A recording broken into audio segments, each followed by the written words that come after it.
আসসালামু আলাইকুম। সবাইকে স্বাগত জানাচ্ছি আমার দেশ টপ নিউজে। সঙ্গে আছি তাহমিনা তাসির। শুরুতেই জানিয়ে দিচ্ছি সংবাদ শিরোনাম।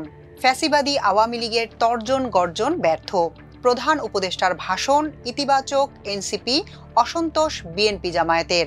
জুলাই সনদ বাস্তবায়ন আদেশের গেজেট জারি, প্রধান উপদেষ্টার বিশেষ সহকারী হলেন আলী রিয়াজ। রাজধানীতে আওয়ামী লীগ ও সহযোগী সংগঠনের আরও ৪৪ নেতাকর্মী গ্রেফতার। ফরিদপুরে মহাসড়কের পাশ থেকে লাগেজ ভর্তি পেট্রোল বোমা উদ্ধার। হাইকোর্টের সামনে সড়কে ড্রামের ভেতর খণ্ডিত লাশ। এবার বিস্তারিত। ফ্যাসিবাদী আওয়ামী লীগের গর্জন ব্যর্থ হয়ে গেছে। তাদের হরতাল কর্মসূচি গুরুত্ব পায়নি। রাজধানী ও এর বাইরে সারা দেশে ছিল একই চিত্র। কয়েকটি জায়গায় বিচ্ছিন্ন ঝটিকা মিছিল এবং কিছু যানবাহনে ইট পাটকেল নিক্ষেপ ছাড়া কিছুই হয়নি।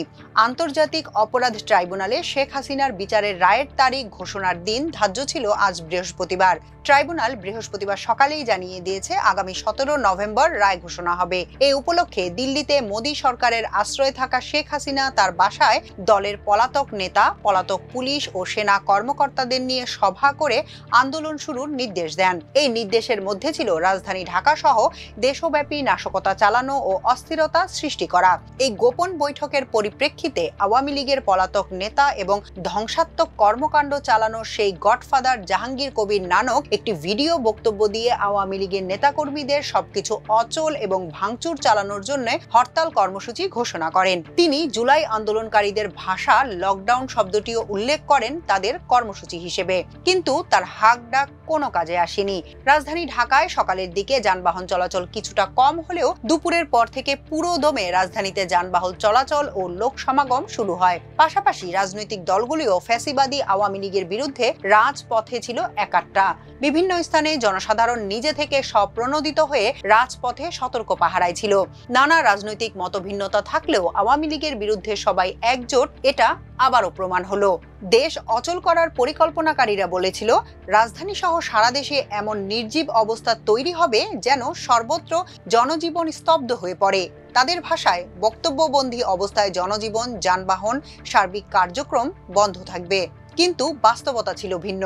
দুপুর যেতেই ঢাকায় সাধারণ যানবাহন চলাচল স্বাভাবিক রূপে ফিরে আসে। রাস্তায় মানুষ বের হয়, দোকানপাট, ক্ষুদ্র ব্যবসাও সচল হয়। বিক্ষুব্ধ ছাত্র জনতা গুলিস্তানে আওয়ামী লীগের অফিসে আগুন লাগিয়ে দেয়। প্রধান উপদেষ্টার ভাষণ নিয়ে প্রতিক্রিয়া দেখিয়েছে বিএনপি, জামায়াত ও এনসিপি। এ ভাষণ নিয়ে এনসিপি ইতিবাচক প্রতিক্রিয়া দেখালেও অসন্তোষী প্রকাশ করেছে বিএনপি ও জামায়াত। যদিও এসবই প্রাথমিক প্রতিক্রিয়া, সব দলই পরবর্তীতে ভাষণ নিয়ে তাদের আনুষ্ঠানিক প্রতিক্রিয়া দেবে বলে জানা গেছে। অন্তর্বর্তী সরকারের প্রধান উপদেষ্টা অধ্যাপক মোহাম্মদ ইউনূস নিজের সই করা জুলাই জাতীয় সনদ লঙ্ঘন করেছেন বলে অভিযোগ করেছেন বিএনপির স্থায়ী কমিটির সদস্য সালাউদ্দিন আহমদ। তিনি বলেছেন, গত ১৭ অক্টোবর জাতীয় সংসদ ভবনের দক্ষিণ প্লাজায় যে জাতীয় জুলাই সনদ প্রধান উপদেষ্টা নিজে স্বাক্ষর করেছেন সেটা লঙ্ঘন করেছেন তিনি তার ভাষণের মাধ্যমে। আজ বৃহস্পতিবার বেলা ২:৩০টায় জাতির উদ্দেশ্যে ভাষণ দেন অধ্যাপক মোহাম্মদ ইউনূস। এরপর এক তাৎক্ষণিক প্রতিক্রিয়ায় সালাউদ্দিন আহমদ এ প্রতিক্রিয়া জানান। প্রধান উপদেষ্টা অধ্যাপক মোহাম্মদ ইউনূস তার ভাষণে জুলাই জাতীয় সনদ বা সংস্কার প্রস্তাব বাস্তবায়নের পদ্ধতি কি হবে তা জাতিকে জানান। তিনি জানান, জাতীয় সংসদ নির্বাচন ও গণভোট একই দিনে অনুষ্ঠিত হবে। সংসদ হবে ২ কক্ষ বিশিষ্ট। জাতীয় সংসদ নির্বাচনে দলগুলোর প্রাপ্ত ভোটের অনুপাতে ১০০ সদস্য বিশিষ্ট একটি উচ্চকক্ষ গঠিত হবে এবং সংবিধান সংশোধন করতে হলে উচ্চকক্ষের সংখ্যাগরিষ্ঠ সদস্যদের অনুমোদন দরকার হবে। এ বিষয়ে বিএনপি নেতা সালাউদ্দিন আহমদ বলেন, জাতীয় সংসদের উচ্চকক্ষে পিআর জাতীয় ঐকমত্য কমিশনের মাধ্যমে নোট অব ডিসেন্টের মাধ্যমে মীমাংসিত। এটি নতুন করে আরোপ করার কোনো সুযোগ নেই। এছাড়া সংবিধান সংস্কার পরিষদ নামে যে বডি, সেটি জাতীয় সংসদের কোনো পর্যায়ে গঠনের বিষয়ে ঐকমত্য কমিশনের আলোচনার বিষয় ছিল না। এটা সম্পূর্ণ নতুন ধারণা। সালাউদ্দিন আহমদ রাজনৈতিক দলগুলোর সঙ্গে অনুষ্ঠিত জাতীয় ঐকমত্য কমিশনের দীর্ঘ সংলাপে বিএনপির প্রতিনিধিত্ব করেন।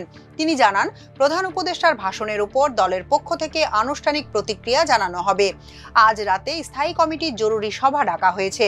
এদিকে জাতীয় নির্বাচনের দিনই গণভোটের ঘোষণায় জনগণের আকাঙ্ক্ষা পূরণ হয়নি বলে মন্তব্য করেছেন বাংলাদেশ জামায়াতে ইসলামীর সেক্রেটারি জেনারেল মিয়া গোলাম পরোয়ার। প্রধান উপদেষ্টার ভাষণের উপর তাৎক্ষণিক প্রতিক্রিয়ায় বৃহস্পতিবার বিকেলে এসব কথা বলেন তিনি। পরোয়ার বলেন, গণভোট প্রসঙ্গে যে ঘোষণা প্রধান উপদেষ্টা দিয়েছেন তাতে গণদাবি উপেক্ষা করা হয়েছে। এই সিদ্ধান্ত ভোটারদের জন্য একটি সংকট তৈরি করল বলেও মনে করে জামায়াত ইসলামী। তিনি বলেন, গণভোট জাতীয় নির্বাচনের আগে আয়োজন করা গেলে জুলাই সনদের বিষয়ে সিদ্ধান্ত নিতে সুবিধা হতো। এছাড়া যেসব বিষয়ের উপর গণভোটের প্রশ্ন নির্ধারণের কথা প্রধান উপদেষ্টা বলেছেন সেটাও বিশ্লেষণ করা জরুরি। এদিকে জাতীয় নাগরিক পার্টি এনসিপির মুখ্য সমন্বয়ক নাসিরউদ্দিন পাটোয়ারি প্রধান উপদেষ্টার ভাষণের পর বলেছেন, গণভোট এবং জাতীয় নির্বাচন একই দিনে হলে আমাদের কোনো সমস্যা নেই, কিন্তু ইসির সক্ষমতা নিয়ে প্রশ্ন রয়েছে। এজন্য সরকারের কাছে আমরা আহ্বান জানাবো এবং বিভিন্ন রাজনৈতিক দলের কাছে আহ্বান জানাবো নির্বাচন কমিশনকে শক্তিশালী করেন। নির্বাচন কমিশনকে শক্তিশালী না করে গণভোট এবং জাতীয় নির্বাচন একদিনে দিলে এটা হুমকির মুখে পড়বে। জাতীয় জুলাই সনদ বাস্তবায়ন আদেশ 2025 জারি করেছে সরকার। বৃহস্পতিবার আইন, বিচার ও সংসদ বিষয়ক মন্ত্রণালয়ের লেজিসলেটিভ ও সংসদ বিষয়ক বিভাগ থেকে এ বিষয়ে গেজেট প্রকাশ করা হয়েছে। এর আগে দুপুরে রাষ্ট্রপতির কাছে জাতীয় সনদ বাস্তবায়ন আদেশ প্রেরণের আগে আদেশের সারসংক্ষেপে স্বাক্ষর করেন প্রধান উপদেষ্টা অধ্যাপক ডক্টর মোহাম্মদ ইউনূস। এরপর বহুল প্রত্যাশিত জুলাই সনদে সই করেন রাষ্ট্রপতি শাহাবুদ্দিন। তবে ছাত্র জনতার পক্ষ থেকে এর আগে বলা হয়েছিল, রক্তের বিনিময়ে লেখা জুলাই সনদে যদি ফ্যাসিবাদী হাসিনার নিয়োগ করা রাষ্ট্রপতি সই করেন তাহলে তা মেনে নেওয়া হবে না। সদ্য মেয়াদ শেষ হওয়া জাতীয় ঐকমত্য কমিশনের সহসভাপতি অধ্যাপক আলী রিয়াজকে প্রধান উপদেষ্টার বিশেষ সহকারী পদে নিয়োগ দিয়েছে সরকার। বৃহস্পতিবার মন্ত্রিপরিষদ বিভাগ থেকে এ সংক্রান্ত প্রজ্ঞাপন জারি হয়েছে।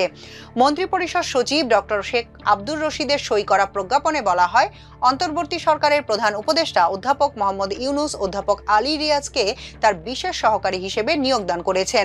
বিশেষ সহকারী পদে অধিষ্ঠিত থাকাকালীন আলী রিয়াজ উপদেষ্টার পদমর্যাদা, বেতন, ভাতাদি ও আনুষঙ্গিক সুযোগ সুবিধা প্রাপ্য হবেন। অধ্যাপক রিয়াজ জুলাই গণ অভ্যুত্থানের পর গঠিত অন্তর্বর্তী সরকারের সংবিধান সংস্কার কমিশনের প্রধান পদে দায়িত্ব পান। এরপর গত ফেব্রুয়ারিতে তাকে জাতীয় ঐকমত্য কমিশনের সহসভাপতি করা হয়। এই কমিশনের সভাপতি ছিলেন প্রধান উপদেষ্টা। জুলাই সনদ প্রণয়ন সহ বিভিন্ন সংস্কার বিষয়ে রাজনৈতিক দলগুলোর সঙ্গে কমিশনের সংলাপে বেশিরভাগ ক্ষেত্রে আলী রিয়াজ অগ্রভাগে ছিলেন। গত 31 অক্টোবর ওই কমিশনের মেয়াদ শেষ হয়।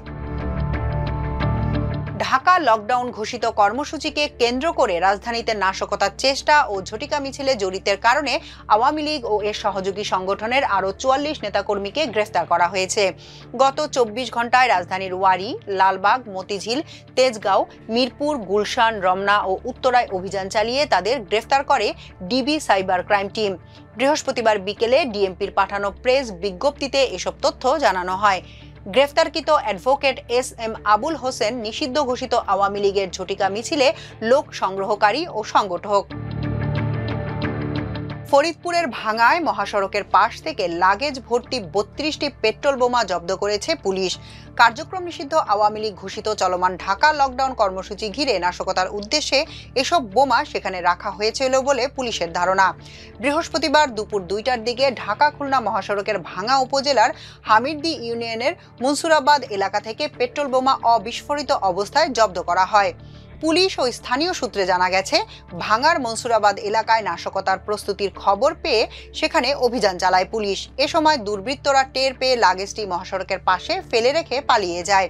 পরে পরিত্যক্ত অবস্থায় কালো রঙের লাগেজটি উদ্ধার করা হয়। পরে সেটি খুলে ভেতরে 32 বোতল পেট্রোল বোমা পাওয়া যায়। 7 আপ, পেপসি ও কোকাকোলার কাচের বোতলের ভেতর পেট্রোল দিয়ে এসব বোমা বানানো হয়েছে। তবে ঘটনাস্থল থেকে কাউকে আটক করা সম্ভব হয়নি।